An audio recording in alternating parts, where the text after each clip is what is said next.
Welcome to the Critical Media Studies Podcast. We're your hosts, Mike Rapici and Barry Falk. Dr. Michael Rapici.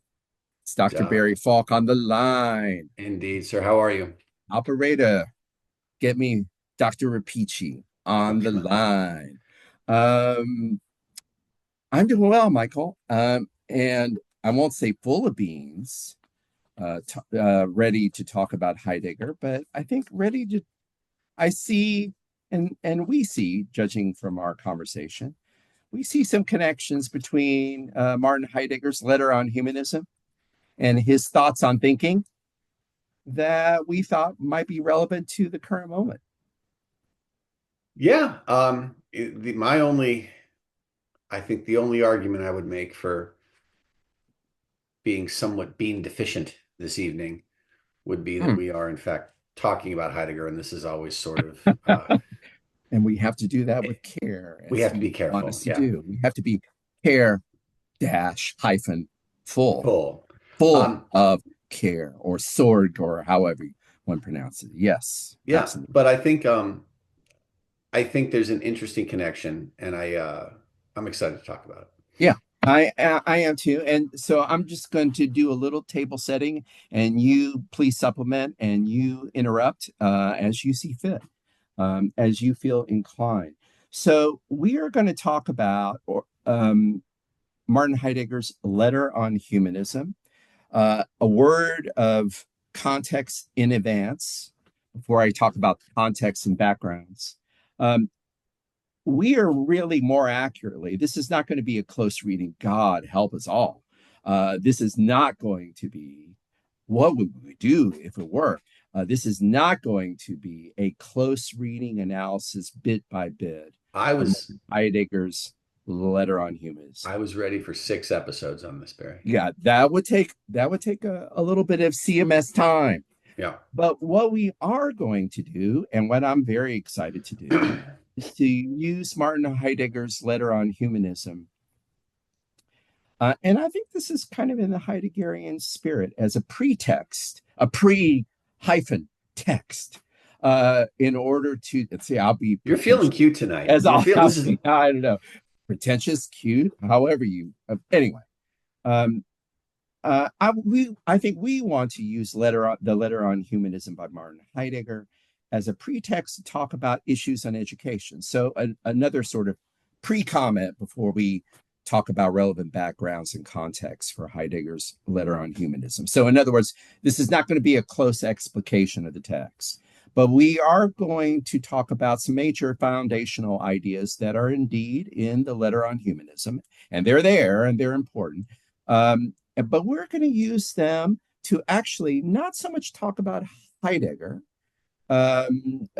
or Heidegger's corpus, as to kind of return to some issues about education and educational policy and the current state, and also possible futures or no future, in the Sex Pistols term, or no future of the university. And so that's kind of what we're going to use this text as a pretext to discuss some other issues that were, if you have been listening in order, which of course we hope every listener does, just joking, you can dip in.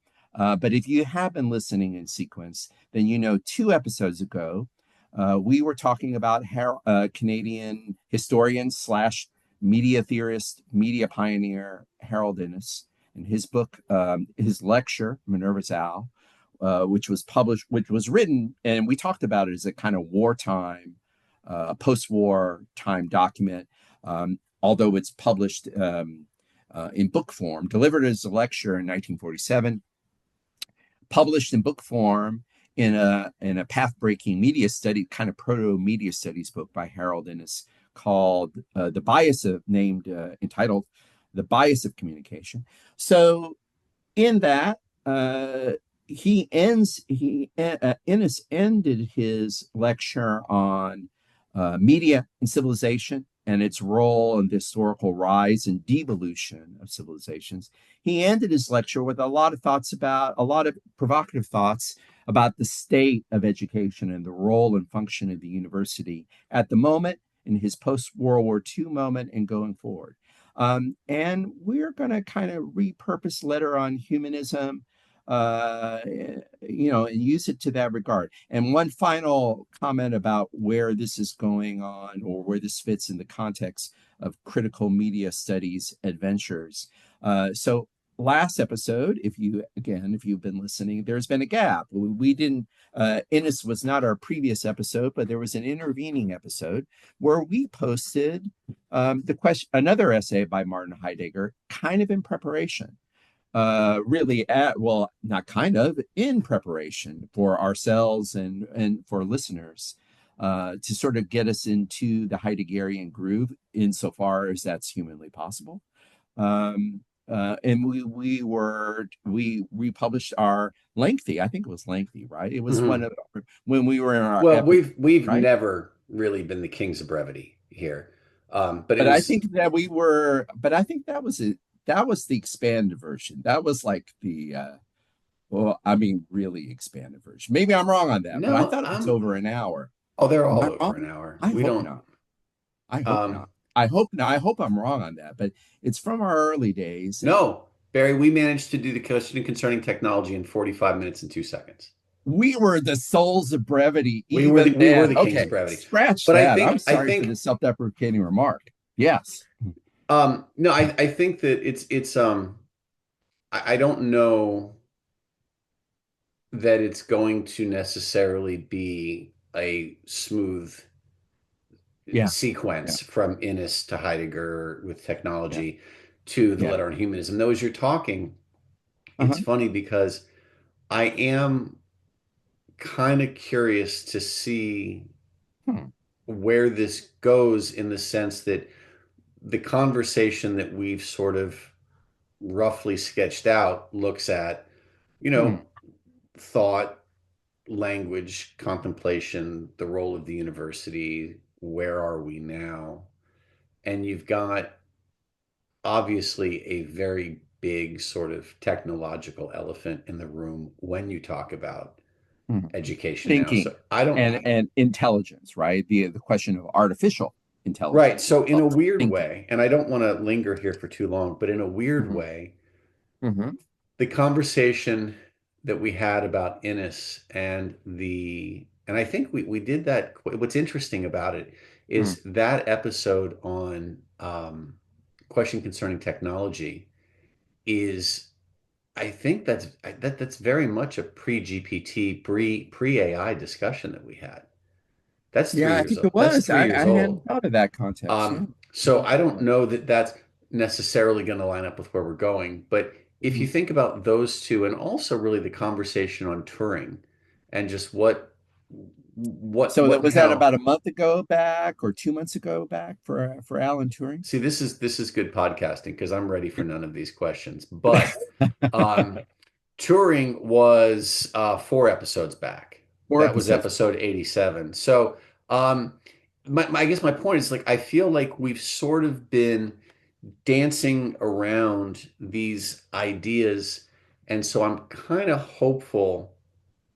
So we've already laid out the caveat, right? This is not a discussion about Heidegger and his Letter on Humanism so much as it's, hey, let's cherry pick a few of these ideas that underpin his argument, and let's see how we talk about the state of education now.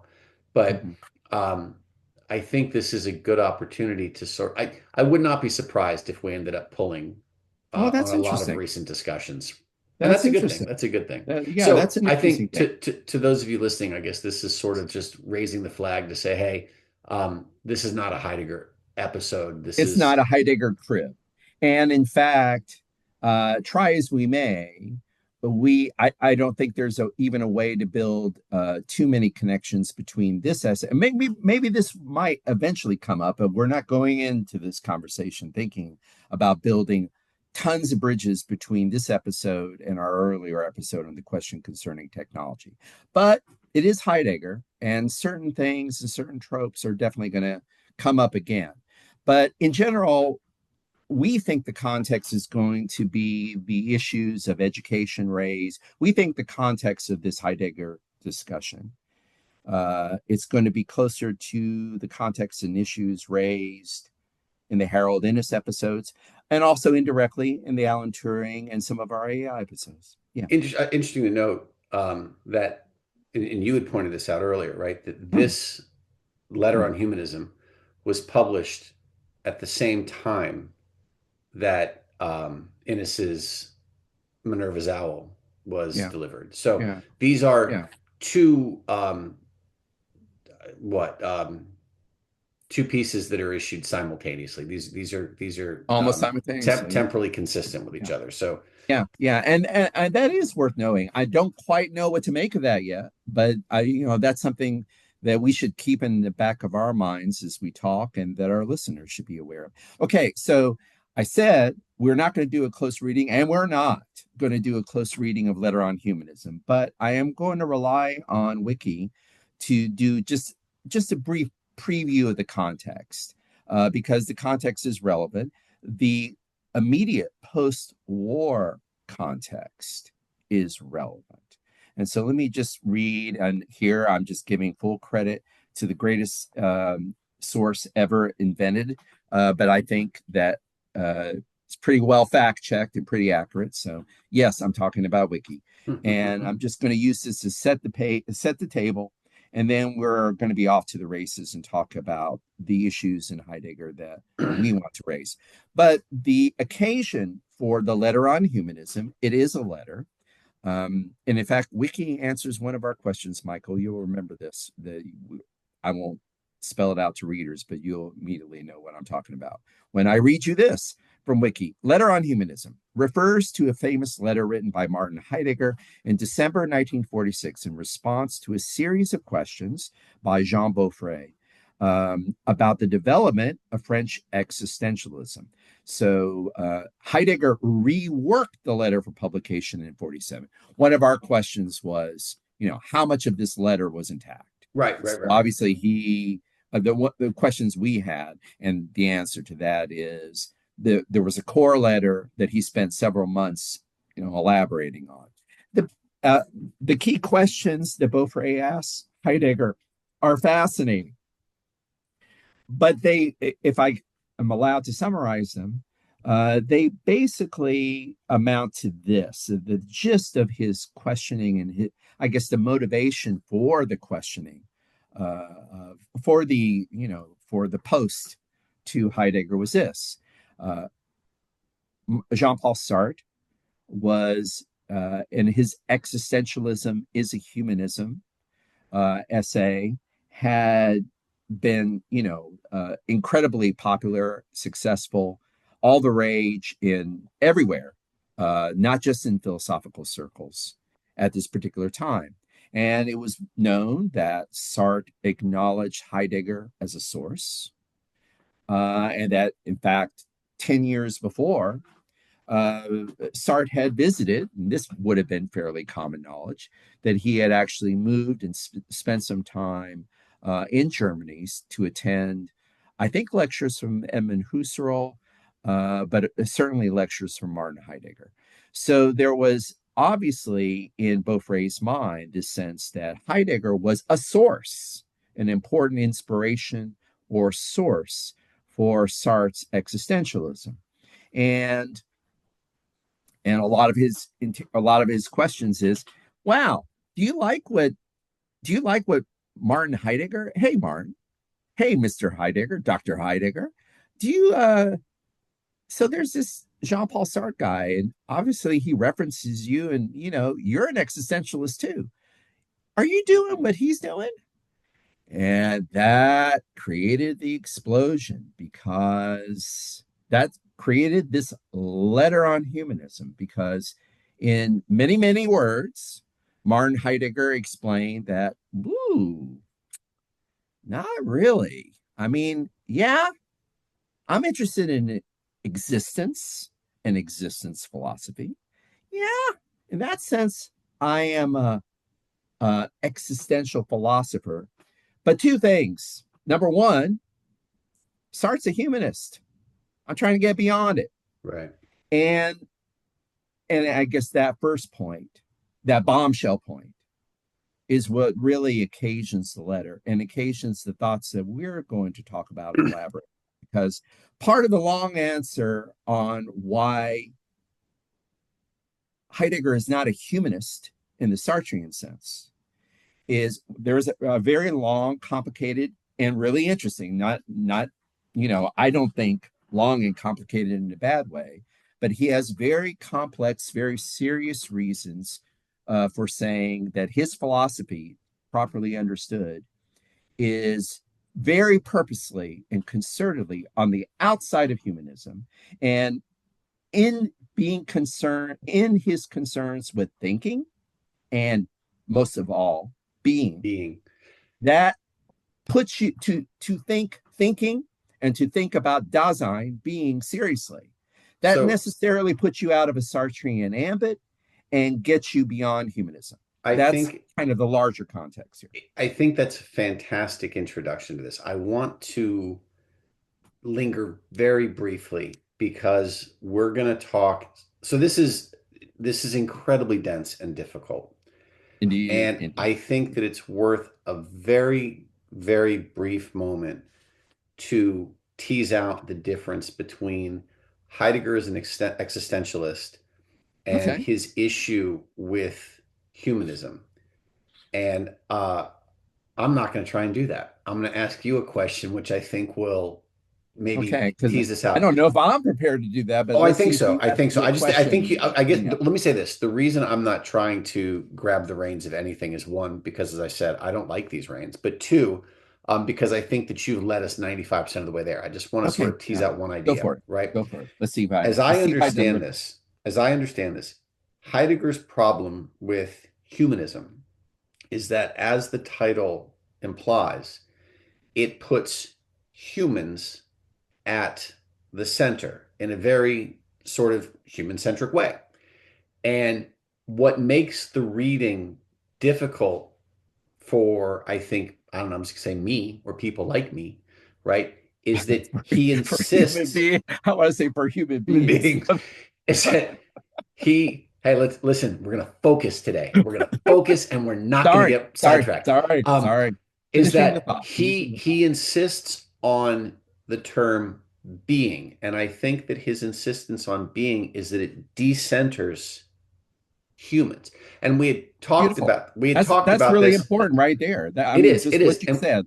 Being dissenters the human. right, and we had talked about this. So I just want to tie this to something that might help as we're processing this, as you're listening, if you struggle as I do, right? When we were talking about this last week, I had mentioned that in a way there's a When you and I were talking about it, yes, right? yes, I'm sorry. I'm sorry. Barry and I Yeah. were speaking about this, and I had mentioned that, and I'm not trying to make a connection between this and actor network theory, Mhm. right? But in our previous discussions about actor network theory, one of the central ideas behind that is that non-human actors have agency in those Right. networks. Right. And so Heidegger, in a very not ant way, is still identifying, hey, that rock over there is in the process of, or in the act of being, right? And so it is not just humans, that is a whole encompassing natural existence of being. And what makes the human role in that different is Dasein, right? Which is the ability to contemplate one's Yeah. being. But Yeah, the that's act really of important. contemplation doesn't necessarily move you to the center. It just Absolutely. it just makes you a language using creature that can then express their being. And I don't want to go any, but do I have that right? I think that that's so wonderful and so lucid. It almost doesn't belong on this podcast because it's so wonderful and compressed and so lucid. I'll Yeah, edit that out you then. got there. I'll cut that out. Don't worry. Okay, so Oh, that's wonderful. I mean, seriously, that is wonderful. That I'll just underscore one thing on it, yeah, and not really adding anything to it, but the kernel of what you're saying, as I hear you, and I totally agree with this, the kernel of this move that Heidegger is doing is Sartre is not taking thinking, language, and being seriously. And in fact, anybody who puts the human at the center for Heidegger is unable, ill-equipped to think about thinking, being, or the proper the transcendental, not necessarily divine, but transcendental significance of language in the proper way.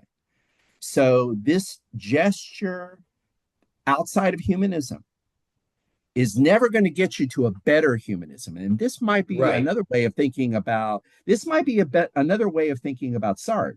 Sartre is certainly critical in existentialism as a humanism of certain ways, of certain traditional ways of exalting the human subject. He would say, oh, I'm not necessarily a humanist of the old sort either, Mr. Martin, right? But Heidegger doesn't want to go back. On the other hand, he still wants to put the humans by focusing on action and praxis. If we had a Sartre episode, we could talk more about this. By focusing on human action and praxis and the importance of moral choices and ethical responsibility. In a way, he's centering the human again. It's a different notion of the human, but still centered around the human. Heidegger, over and over in the Letter on Humanism, says, if you understand my philosophy, you're never going to center anything around the human again. Mm-hmm. You can't. So that's really important, what you're talking about, that the swerve away from the decentering of the human is crucial. And the only thing I'm really adding to it, but I think it was implicit in what you're saying, is that the swerve doesn't mean a return. In Heidegger's mind, you got to stay, or, actually, if you keep thinking and you keep interrogating your language, you're going to get closer to being, and you're going to be thinking properly, and you'll never get back to humans, in his view. Okay. Well, there we go. Let's end this episode right here. Yeah, that's right. We got 2 steps in and nobody's freaking out, so maybe we walk away. Let's just stop right here. Okay, now shall we go further, or you want to say something else about that? I want to know. I think okay. It's so easy to complicate this and get sidetracked, and I think that just for me, it's this question. Me and my friend Martin, it's this question of being, and I think it's important to just note that what he's done there is a step outside of human. It's a rejection of humanism in the sense that humanism is too limited and too focused on the human role. Yes. And so your comparison with Ant is totally appropriate, right? Even though, and this is a subject for another episode, not only Latour, but I think we could do an interesting episode. Michael, this is just, he doesn't know this, but Michael doesn't know this. It's going to be a huge surprise that we have in the podcast. But I was reading another chapter in another reading group. I was reading another chapter of a book that we talked about on this podcast, Is Life Worth Living, right? Mm-hmm. Is that the title of it? I think it is. Is life worth living? The meaning of life? Is life? I think it is. But for some reason, I feel like I'm having a memory blotch there. But I'll continue the sentence because I'll see if I can stay direct while you're checking my facts here. While Michael is very kindly checking my facts. So Stiegler has a whole chapter we didn't talk about this chapter, but there is a later chapter that was pretty dense. But it reminds me of what you just mentioned about Ant, because Latour, I'm sure, has a kind of shaky, or had a kind of shaky, troubled relationship with Heidegger, even though there's a way in which his thinking is certainly informed with the Heideggerian post-humanist turn. Well, that could be true of a lot of thinkers that we talk about, Stiegler among them. And it's interesting in Stiegler's case because as Derrida's student, he really is close to Heidegger and engaging in Heidegger's things in many specificities. But here's the chapter that I know. So we read it. Was I right about the title of the book? I don't know. Oh, okay. Well, we'll fact check that afterwards. But in a later chapter, he has this really That's right. kind of, This is Stiegler you're talking about. yeah, Stiegler. Okay. Okay. Stiegler has, and it's remarkable given that he's so influenced by Heidegger and obviously engages his thinking in so many ways, especially the Heidegger of the question concerning technology, right? But Stiegler ties himself up in knots in one of the chapters in this later book, saying, I don't want to be a Heideggerian or a posthumanist. I don't necessarily want to identify. He goes in, and this might be the subject of another episode. If you want to go down the Heideggerian, Stieglerian rabbit hole, maybe we will. Listeners, if you want more, we'll do Let it. us know. But let us know. But it was interesting to me to see Stiegler kind of pull Latour, you know, talk about a posthumanism, try to inhabit a posthumanism that obviously is indebted to Heidegger's inaugural move. But in that chapter, he ties himself up in knots. And I have to say, it is not Stiegler's either most lucid or most convincing or persuasive moment, in my opinion. And so that's kind of scary to think about. But he does his darndest to argue that the pharmacological thinking that he talks about and that we've talked about on this podcast is neither explicitly taking up the letter on humanism, Heidegger, nor is it comfortably post or avowedly post-humanist in the way so many thinkers, including, I think, Latour, were trying to be, and network theorists are trying to be. So it's just interesting. This is still a very contested issue about getting beyond the human. Stiegler's point, and perhaps this isn't as digressive as you would think, because no, I don't think it is at all. We're talking about humanism and post-humanism. And I think it's worth noting that somebody like Stiegler says, I don't like either of these terms. And pointing out the difficulty of becoming post-human, right? Well, I think I'm going to say this as an attempt to rein us in and get us back. Sure. I think that part of the problem with the distinction between humanism and a post-humanism, and even, whatever it is that our new technological era is going to introduce, is that, if you look at the ideas, and this is my attempt to bring us back here, right? The ideas that Heidegger is playing with here on the role of thought and language, right? We've spent a considerable amount of time talking about the algorithm and language learning models and what that means in terms of thought and what it is now to be thinking and using language versus, what the role of consciousness in terms of producing language. Like, it's going to be muddy and it's going to be heavily terminologically contested because right. we are throttling forward so quickly. And I think that we are moving faster than philosophy at this point. And I think that's going to be an interesting problem. Not to say that you can't think about this and you can't talk about this, but I think that pinning it down is going to be a very precarious endeavor. Yeah, and that's what this. I don't know. You're talking me into, much to the consternation of our listeners, I'm sure. You're talking me into maybe having a Heidegger Stiegler episode, and where we talk about that chapter. But let's not go ahead. That sounds like a hell of a solo project, Barry. That might be my unlistenable, totally freaking unlistenable next side gig. 5 Let's hours transition with Barry, now. Martin, and Bernie. Actually, though, we're coming out of our digression, but hopefully a productive digression, more than usual, and going really into the meat of the matter, so to speak, because now we're leaving behind the Heidegger context and the letter on humanism, our discussion of letter on humanism writ large. And we're going to identify some of the ideas that we've already sort of, let drop. Ideas about thinking, Heidegger's what he believes are revolutionary new ideas about thinking, being.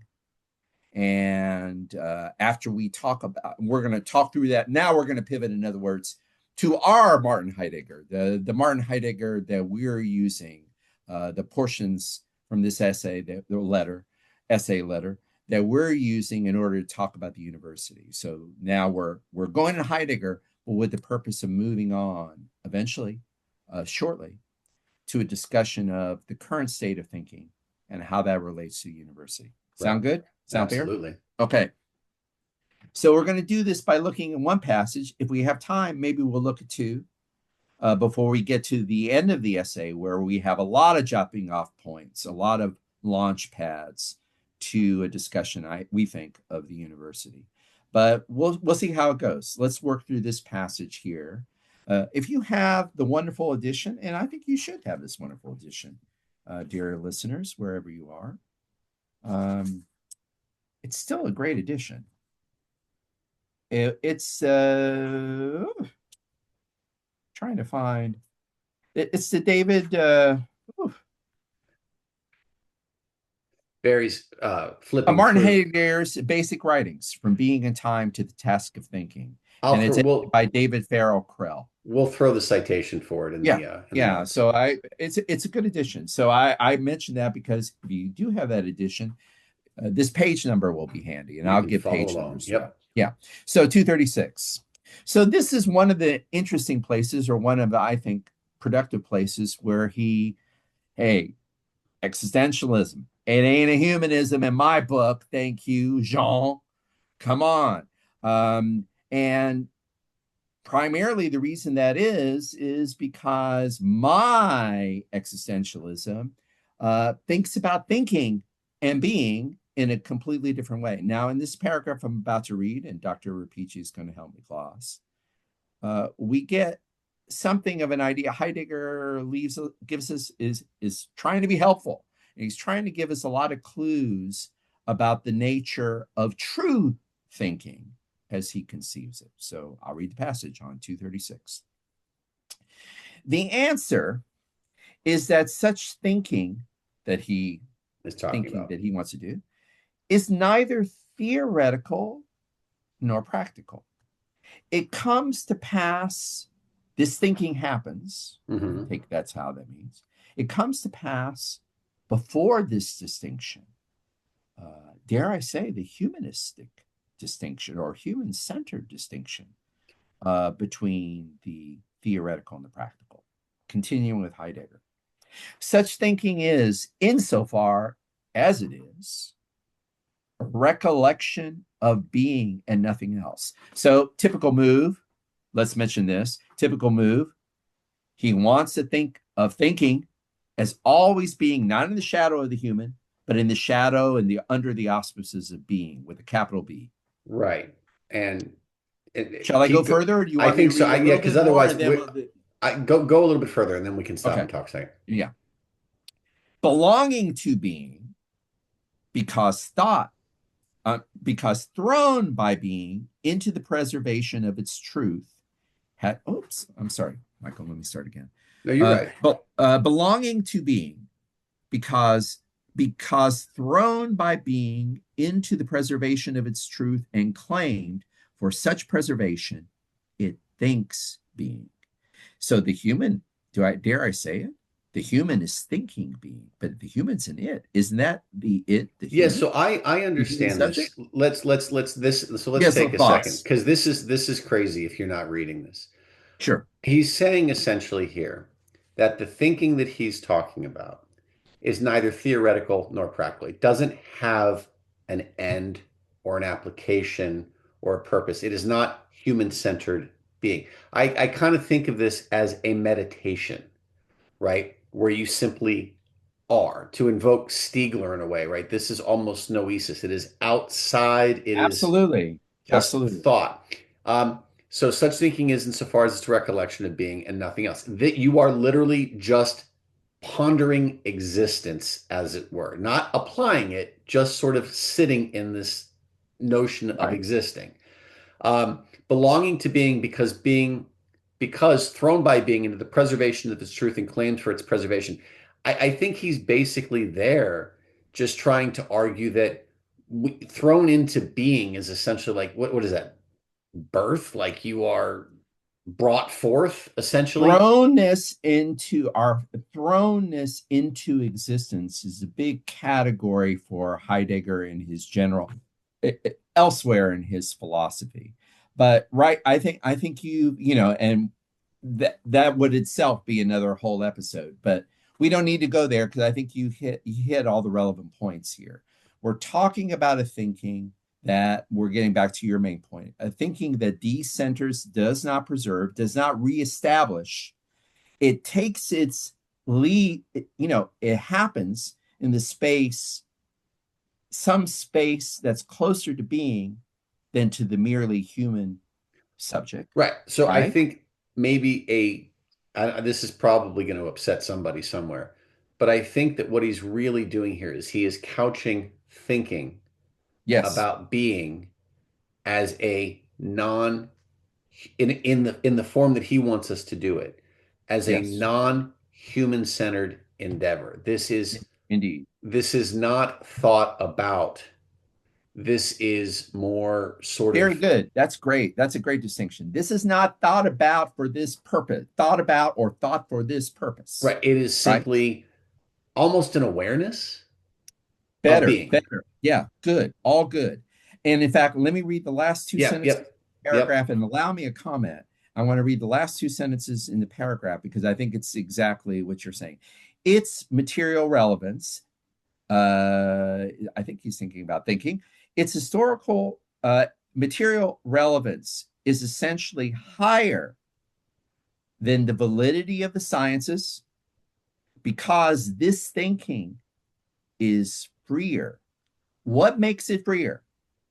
Not about this is Barry, not Heidegger, but I'm filling in the lacuna between the two sentences. The next sentence is, this thinking is higher because it lets being be.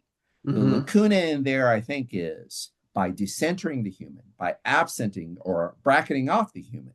That's how you know that thought is free. That's what enables the freedom of that thought. And what is the condition of free thinking in Heidegger's mode?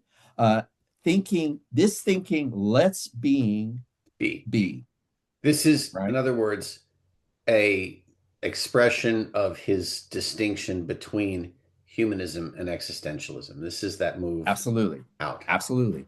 And especially if, we're not going to get too much into this, but let's gesture toward it. When you read Sartre's existentialism is a humanism. It's about, you would never characterize it as a kind of thinking that lets beings be. He doesn't want to do that. He No, wants to be, his big word is engagement. He wants to right. be engaged. The human subject is engaged. Which is Now, contra to this. You can't, because as soon as you engage, you are tied to something and you are centered on something. exactly. Good. All Okay. right. Now, I want to make 2 points here, and I think I can do them quickly, depending on whether we do them quickly. I think we can. We might read another passage where he worries over this distinction between the thinking and thinking being neither theoretical or practical. So let's see if collectively, Michael, we can do this, because I want to do two things. I want to return and clarify, and actually, I think, reveal the provocation and the challenge that Heidegger is posing. And then because we're going to move at some point to a discussion of the current state of the university, I think I also want to talk about how this paragraph tells us I want to think about what this characterization of thinking, I want to already get started and think about how is this thinking academic thinking, or what's the relation between academic thinking and this thinking? Okay, so trying to keep a rein on it here, a leash on it. I'll try and do the first thing. I want to return to to that first sentence I read. The answer is that such thinking is neither theoretical or practical. Now, in our answers, our collective answer to that question, in trying to limn a kind of thinking that's neither theoretical or practical, it's very easy to do what we did, and uh, which is what we did, and it's accurate, I think, to the Heidegger. A kind of practical minded thinking is not what he's talking about. No. A kind of thinking that's engaged by human needs No. is not what he's thinking about. Now, it is closer. The word you used was meditation. I might use a similar word, reflection. Yep. I think it's important to note, though, and this is the real challenge that I think Heidegger, I mean, this is bracing, and I can't say I can do it, but I think it's worth noting to listeners. The opposite of humanist thinking, which overemphasizes the practical, is not a mere contemplation. He feels the kind of reflection or activation of being that happens in pure thought isn't theoretical either. Make sense? He also says, if you're just thinking for the sake of thinking, that's not necessarily what I'm talking about either. No. So I'm just saying that's the challenge of what he's doing here. It's obvious to see that what Sartre is doing is not what he wants us to do. But, his challenge to us is, he would say that if you're just being theoretical, that's still not quite what I'm talking about either. No, I think the problem that we're running into here is that the word thought itself has implies some sort of action or movement from to. There's a direction, right? From to, Um, right. so this is more awareness, right? Just sort of sitting in being and being conscious of things, which is why I like the idea of meditation, right? It becomes problematic the second you attach an object to it. It creates a problem because it now becomes a productive thing, which then becomes a humanistic concern because it's coming from the human mind. Is that fair Beautiful. to say? No, I think it is fair to say. And you know what? I'm going to annul what I said. I said, let's go to the university. Let's not go to the university, because I was looking at the next passage we wanted to look at on 239, where he talks about theory and praxis. Yeah. And actually, I think this, can I say it? I'm going to dare say that after this discussion that we just had, this paragraph might make some sense and might be a little bit lucid to ourselves and to our listeners. So let's hope. So I'm going to read it, and you tell me which I think it is sort of elaborating on the dynamics we were talking about. So let me go to it. 239. But now, in what relation does the thinking of being that I, Martin Heidegger, want to preserve, stand to theoretical and practical behavior? It exceeds all contemplation, but it cares for the light in which a seeing as theoria can first live and move. So this thinking actually is not theoretical. It's the necessary precondition for theoretical contemplation, which is not to be confused with theoretical articulation. Thinking attends to more decentering of the human. Mm-hmm. Thinking attends to the lighting of being, in that it puts its saying of being into language as the home of existence. Okay, so we need to Yes, stop here please. Yes, we do. because I think I'm not going to say that we're going to be clear with this, but I think that we have to talk about existence because that's okay. So the term that if you are not a Heideggerian, but you've wandered into this little neck of the woods, the term that I think most people think about with Heidegger and this is Dasein, right? Which is similar to what we've been talking about. It's sort of the awareness and contemplations of one being. And here he introduces this new term, existence or existence. I mean, I don't know how to pronounce it. I'm not Heideggerian, but as I understand the difference between Dasein and existence, right? Dasein is contemplation of being. Existence is Dasein is being. It right. just is. It just Okay, okay. is.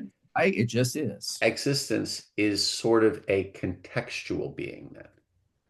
Which is always, if it's not happening in the shadow of being, then it's it's not authentic, right? It's not authentic thinking, Right. right? But the key difference is existence then I think brings into play Mm-hmm. context. And in this regard, now I don't want to say we're human centered suddenly, but we are not concerned with, I mean, Oh, I would agree with you. The human has a place, yes, and this is where, and this, yeah, I see where you're going, and you're quite right. Um, the human has a place in this. The saying of being, the act, and this is going to set us up completely for our last moment, right? Our right. last movie. Um, Even though we're decentering the human and affirming, or Heidegger is affirming the priority of being, it isn't that the human doesn't have a place, right? It has a place, but in the shadow, in the space that's cleared by being through language, right? So let me try something. Sure, This may sure. fail miserably, but I have sort of a metaphor for this that I think, Uh-huh. so if you think about, or an analogy for this, excuse me, you think about like, you're familiar with the Google Earth program. I am. So you pull it up and it gives you the globe, right? If that globe is Dasein, this is being, this is everything that is, right? Yes. And then, I don't know, you type in your address and it now spins the globe to a specific spot and zooms in on this moment, this space, Yeah. right? This is existence. This is that place in Hmm. being. And when you have that place, right, you look at the globe and it becomes this large, sort of indeterminate thing. It's there, but there's no specificity to it. There's no focus on anything in particular. It's this giant sphere. But then you hone in on this particular spot, this existence. Mhm. This is this place in Mhm. being now. Mhm. And when you're there, you Mhm. now have definition. You now have shared spaces with other things. There is a clearer picture of what it is. And when you have that clearer picture, now you have some things to talk about. Now you have some things Yeah, to right, think right. about. And so that I think is what he's talking about here, because he's talking about, thus thinking is a deed, but a deed that also Yeah, surpasses all praxis. I wanted to read it. Why don't you do, if you don't mind, Well, read? I just, I don't, I'm gonna, I just, let me, I'm trying to see if this idea Yeah, works, because I yeah. think in terms of understanding it. So you can't have that. We can't look at your neighborhood unless we understand that it exists as a part of being at large. So Mhm. before you can have existence, you need Dasein. And Mhm. before you can talk about things, before you can have praxis, before you can do things with like it's sort of like what is it? The Russian dolls, if you will, right? Like you need the one to get to the other. Does this make sense, or am I not It's articulating this making well? sense, but I think no, it makes perfect sense. Although, well, your example was making me think of another Heideggerian dynamic, and let me throw it at you. I'm taken by your example. Your example is really resonant, but for whatever reason, I'm finding another Heideggerian connection, and it happens at this moment in your example. You talk about looking at the world, and the world is this larger context. And of course, I agree with you that the world could stand for being, this being that is far larger than you, or whatever, like Hmm. the context of your own individual existence Yes, or yes, yes, yes, everybody's yes. individual existence. I totally buy that. But I was struck by something else that you mentioned in your example, that moment of recognition when you find your own dwelling, which is, Hmm. as you know, is a key term for Heidegger, We're going where into you the find clearing your here, own Barry. Are we going in? dwelling. Yeah, Okay. huh? No, go ahead. Yeah, Go where ahead. you find your own dwelling within being. Hmm. That's what struck me as the Heideggerian moment when you're talking about. That moment when all of a sudden things click. Now, when you speak of your dwelling, you can do that with this, I think, authenticity or clarity or existential integrity that means a lot to Heidegger. Whereas when you zoom out and you only talk in these bigger terms, I think Heidegger would say, well, that's in a weird way, even though you're zooming out, you're not focusing on being. You're kind of showing your own ego and thinking that you can speak for the world. So I kind of took your example and went in a little different direction, but I don't think hostile to what you're saying or No, counter. well, he says thinking attends to the lighting of being, and that Yes, in that it puts its saying of being yes, into language as the home of yeah, existence. yeah, So out yeah, of this, we have language. indeed. And language, Thus, thinking is a deed, but a deed that also surpasses all praxis. Thinking towers above action and production, not through the grandeur of its achievement and not as a consequence of its effect, but through the humbleness of its humbleness, right? inconsequential accomplishment. Yeah, there you go. Right. That ability to you know, the almost Buddhistic idea of, detachment, a kind of ideal of detached observation, Right. detached, right? But you can't observe unless you exist. And that's where Right, right. and that's where I guess language comes in, right? Is because the rock doesn't, the tree, the whatever, does it exists, but it doesn't have the ability Doesn't to have the think language, it and cannot reflect, and thus speak its language. being, right? Right. It cannot reflect, but also it cannot, importantly for him, because language is thought and thought is language, right? The rock is not able to reflect in language and to say about its rockness. It's Right. not able to So talk. Yeah, hierarchically discourse on it. we go from being to existence to language. And note that example. I mean, any defenders of rocks who are listening are no doubt going to be offended, right? Because I do think that exclusivity, ironically enough, is there. That Heidegger would say that it is a problem for the animal species, right? Mhm. For animal species, or for some animal species who do not have, I mean, animals arguably do have languages, right? But I mean, I think there is a kind of privilege of the human that happens in the context or primarily in the connection between humans and human language. Well, so No, you don't think so? I don't know. Maybe I don't know. Well, I think maybe that not. what he's saying is that the difference between humans and rocks, as the case seems to be here, is that humans, because they exist and are able to contemplate this and are able to understand their Yeah, indeed, indeed. place, are then able to use language. Language does, the difference is it doesn't make you, it doesn't elevate you. No, no, no. It Right. simply Agreed. identifies you. Agreed. It marks you, I guess, as the being that is able to contemplate with language. And Heidegger says that about the human, redefines the human in so many words, in exactly that kind of convoluted indirect language that you just used, right? I mean, that's as close as he comes to defining the human. So last thing on this sentence Yeah. before I think we're ready to go to Yeah, I the think final we got to part and tie talk this. about the We got to university. tie this to the university pretty Yeah, soon. yeah, yeah. But I think we can do that directly when we're going to zoom immediately to the end of the letter on humanism. But it's worth saying because we read the whole paragraph, and um, it's worth marking how I think it's kind of a simple takeaway as he described thinking and the nature of what he thinks is true thinking. He says, I think he added something really interesting and provocative to the previous passage that we read.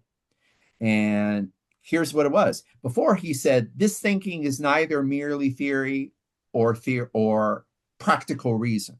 Mm-hmm. Now, in that paragraph that we just read, he goes even further. He clarifies himself, I think, and leaves us with this very provocative thought, which is the reason why thinking that I'm talking about is not merely speculation, nor is it merely an ancillary or a preliminary to action, is because this true thinking happens before. First off, it has its own value before it finds, well, maybe that's a better way to say it. This thinking has its own value. This, whatever this complex, nuanced process of thinking, conditional process of thinking is, it has its own value, even if it never achieves theoretical clarity or practical application. It is before theory and practice. And in the very provocative, counterintuitive statement, he says, this thinking is not mere thought, it's a deed.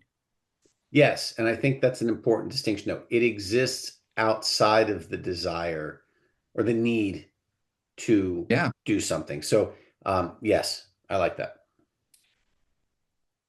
Okay, So, so we're going to go to the ending, yep. and then we're going to use this as an excursus to think about the university, the current state of the university. And maybe we'll have time to fold in this in it. If not, we'll just talk about the modern university and our take on, give a brief take on the modern university. No, let's give a preview. We're not happy. Are we happy? No, we're not happy. Okay. So 242? Yeah, I'll pick it up on the short paragraph.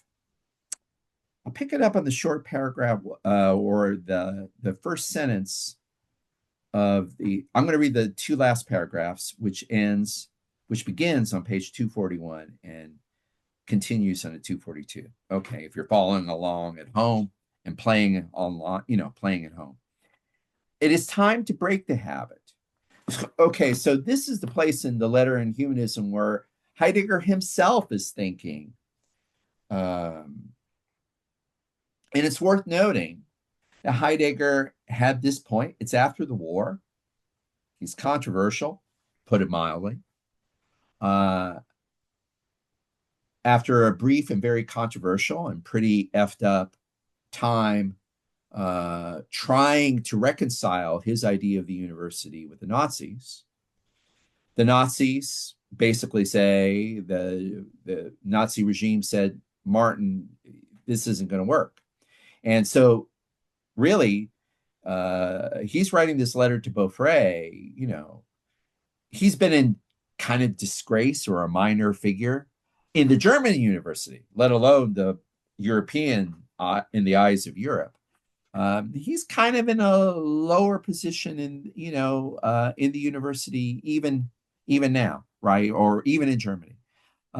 So in these last paragraphs, we get a sense and that might be the reason for the tone of the last part of the letter on humanism, where he makes it very clear that the kind of thinking that he is doing may be true philosophizing, but it's not that clear that the university of his day, maybe of any day, it has any place for the kind of thinking he's doing. So he returns to philosophy to basically say academic philosophy as constituted in the university, which Martin Heidegger, had been representing, and he's an academic philosopher. He's not Nietzsche, right? He's had an academic job, right? He had a university job throughout. But he basically says, the kind of thinking I've been talking about, Jean, I don't know you can do that in the university anymore. In 1947, he's thinking maybe there's no place for this kind of thinking in the modern university. So now I read. It is time to break the habit of overestimating philosophy. And I think in here, he might mainly be thinking about academic philosophy, disciplinary philosophy when he talks about philosophy, and not just philosophy in the Western metaphysical tradition, although he was critical of that too. It is time to break the habit of overestimating philosophy and of thereby asking too much of it. What is needed in the present world crisis, and well, that's pretty overt, right? Mm-hmm.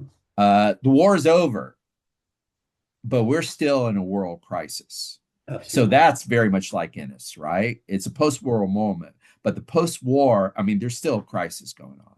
The war, the end of the war did not solve this world crisis. Yeah. And that's because he's really speaking about sort of an ideological position about, Right. okay, Right. yeah. Yeah. What is needed in the present world crisis is less philosophy, but more attentiveness in thinking, less literature. Oh my God, no, I hate this book. Less literature, but more cultivation of the letter, of language. I guess think more so. attention to language, I right? think so, yes. We have two more sentences to read. Do you want to comment on that, or should I just continue going? What do you? Well, I think there's some stuff to say there, right? What does he mean by, Michael, that what's needed is less philosophy, so but this thinking. this to me reads like a rejection of isms. This seems very much to be step away from literature, step away from philosophical positions, and really just slow down Yeah. and just think in the vein that we started this discussion, right? Just be. And really, I think that's what this is, like a giant, this is a call to push the world's largest pause button, right? Just stop, back away from the institutions that got us here. If he's saying, hey, we are in crisis, then I think his method of adjusting things for the better is to walk away from the philosophical, and I'm going to just use the word, academic institutions that have got us I here. think you should use that word. I think that's I think it's pointed here. Yeah, go Right. ahead. I'm No, sorry. that's it. That's all. That's all. Well, I think that actually I was worried or concerned that after all this, we wouldn't be able to jump to Innis, but I think we can do that directly, especially since you mentioned the academic, because for listeners of that podcast in the Minerva's Owl, and in his appendix, you have the paradox, and I think we have a similar paradox here. There was a paradox within Innis that at the appendix to Minerva's Owl, this historian says we need to rethink what we're doing in history departments, and whatever the current practice, and he seemed to be pointing to or wanting to encourage this idea of a present oriented, issue oriented, Local. yeah, Local. localized, right? Local. Very localized discussion group, Yes. present centered, as an alternative to the usual practice of doing history. So, in that sense, so at the end of his reflections, you have a historian saying, we got to, saying, among other things, the practice of academic history, we got to rethink what we're doing right now in light of the present day world crisis. And I think that's exactly the nomenclature, the terminology, the drama of the ending of the letter of humanism. Yes. Yeah. Yes.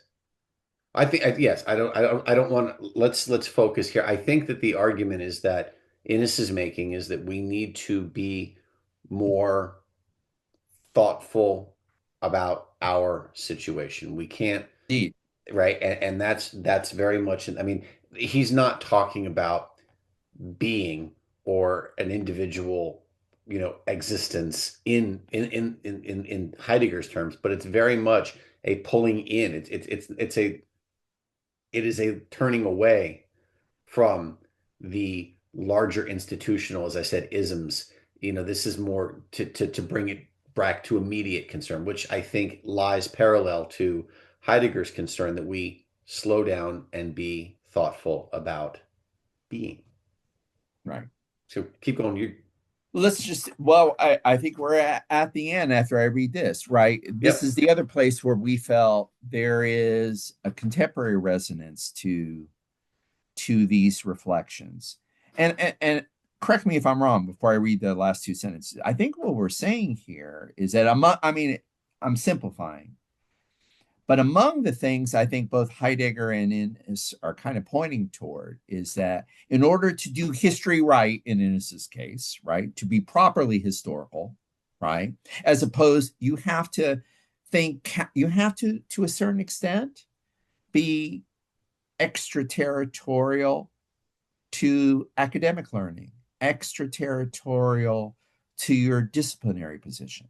You have to do, in Heidegger's case, you have to do philosophy without doing philosophy, without practicing it as a vocation. You're practicing it as a vocation, but it's no longer merely institutional. I'm thinking that there's a kind of anti-institutionalism in this. Well, that, and also, is the problem with philosophy that it is a way of engaging with humanism?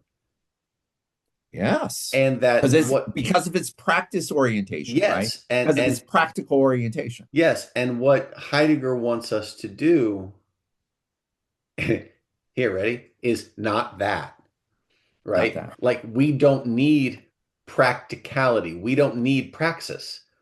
We don't need praxis. What we need is a return to being. Right. Which is prior to praxis. Elevated above. Yeah. And elevated above rather than certainly elevated above mere praxis. Okay, I think we are ready for the last sentence because I think that this questioning of practicality and of the practical humanism that is embodied in the modern university is very much what Heidegger is still talking about in his conclusion. I will read the thinking that is to come. I love that. The thinking that is to come. We'll return to that phrase. The thinking that is to come is no longer philosophy because it thinks more originally than metaphysics, a name identical to philosophy. However, the thinking that is to come can no longer, as Hegel demanded, set aside the name love of wisdom and become wisdom in the form of absolute knowledge. I think we can say to do that would be pretty humanistic. Yeah, very much so. Right. And so that's what he doesn't want us to go to. Right. So it's a return, at least to Socrates. Now, Heidegger was really fond of the pre-Socratics and had his own criticism of Socrates and Plato. But in that sense, Socrates' very linguistic differentiation between the philosopher and the sophist, that one loves wisdom, whereas one embodies wisdom. It seems like Heidegger does at least tangentially or somewhat provisionally accept that. Thinking gathers language into simple saying. In this way, language is the language of being, as clouds are the clouds of the sky. I won't go into the nature metaphor. Instead, I want to return to that first sentence and pose a concluding question to dear Dr. Michael Rapici. The thinking that is to come is no longer philosophy. My question for you, Michael, is this. Where would you position the university, the current university? Now we're not talking about post-World War II university. We're talking the 2025 university. We're talking 2025 university. What do you think is the relation between the 2025 university and the thinking that is to come? I am sadly somewhat cynical, I think, here. We are I think there's an attempt to be, I had started to say a STEM factory. I think that we are very, very now closely tied and aligned with production. I think that we have moved very, very, very far afield from thought. There has been a consistent and lengthy attack on the humanities and the liberal arts, and saying, well, what does this produce? And so I think that as universities become factories to specific ends, we get less in touch with thought. We get further from the clouds in the sky, and we get much more closely aligned with the very thing that Innes warned us we needed to get away from, which is essentially a production arm of whatever interest the time may highlight. Yeah, I don't know that fully answers the question. I think that would be my first step towards an answer. You got a thought? What do you think? I think your answer is, yeah, no, I think that's a major part of it. I thought you were going to mention something else we talked about, which is artificial intelligence. In that sense, Well, so that's and that's the third argument. I think you could say, well, what's the current political condition? Let's leave that be. What is the mission of the university become? And then I think the third arm of this discussion here is what is happening within the university regarding, and maybe your two and three, maybe they're connected. Maybe it's the kind of, maybe we can put together, maybe we can put together what you're saying. I mean, you already kind of did it. I just was going to maybe articulate a bridge between you're doing, or a pivot, because I think, or a link, because there is one. Let me say this. Yeah. I think the problem, and so this is going to tie probably back to some of the discussion we had about Turing, and even what was it? Chris, what was his name? Can't think of the episode that we did. His name escapes me. Labatut. I'm making Chris Labatut. Oh, Benjamin Labatut. The thing that concerns me is that as we become more reliant on artificial intelligence, we are abdicating the need to think entirely. We are handing a lot of our thought processes in terms of praxis over to machines. And I think that this is sort of like digging beneath. If we went from being to existence to language, I think what's happening with AI is we've sort of hit the center of the earth, and we are digging down further in a way, because now it's like, well, we're handing over the thought that is related to praxis to AI. Yeah, that's good. That's good. In doing so, we become that much more distanced from thinking in the Heideggerian sense here. I mean, that's a very sort of cynical sounding, kind of bitter sounding answer. But, I think we're just trying to describe it, though. That's what I thought you were doing. I don't know if it's about bitterness or cynicism. I think we're describing it. And in fact, I wanted to articulate, I saw a connection between your second and third I want to amend something real quick, but I don't mean to cut you off. I'm sorry. Sure, bitter in the sense that it's disappointing. Oh, well, I don't mean bitter in the sense that it's sad. I don't care for where it's going, because it's becoming harder to have conversations that don't meet a very specific end. Like everything feels like it has to be so focused and so connected to something, and that's poignant, Michael. That's sad. Yeah, that's poignant. And I don't have an answer to that. I'm glad for your clarification. But I think what you're doing is largely descriptive. Like, and in fact, I think you are narrating it in the proper order. I think that there was, I mean, whatever we say about STEM, or whatever our opinions of STEM, or the prevalence of STEM in the modern corporate university, there is a way in which focusing on the production of scientific knowledge and reorienting the university toward those kind of outcomes necessarily commits you to practical reason and a kind of thinking that doesn't always resemble the Heideggerian thinking. And this is what I was thinking. In a way, I felt you were describing something, but also kind of